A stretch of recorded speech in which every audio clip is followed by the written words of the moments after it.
সিতাই পুলিশের বড়সড় সাফল্য। গোপন সূত্রে উদ্ধার ৩০৫ কেজি গাঁজা।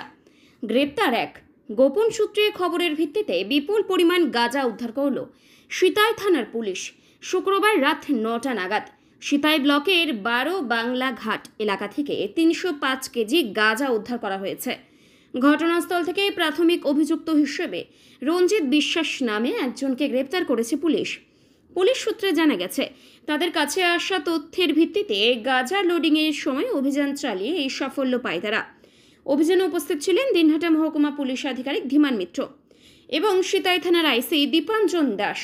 সিতাই থানার আইসি দীপাঞ্জন দাস জানিয়েছেন, এর আগেও তারা একাধিক অভিযান চালিয়েছেন এবং ভবিষ্যতেও এই ধরনের অভিযান অব্যাহত থাকবে।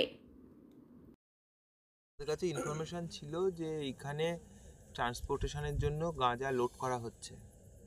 তো সেই ইনফরমেশন অনুযায়ী আমরা এখানে আসি এবং রঞ্জিত বিশ্বাস বলে একজনকে আমরা গ্রেপ্তার করি এবং তার সঙ্গে আমরা ৩০৫ কেজি গাঁজা উদ্ধার করি।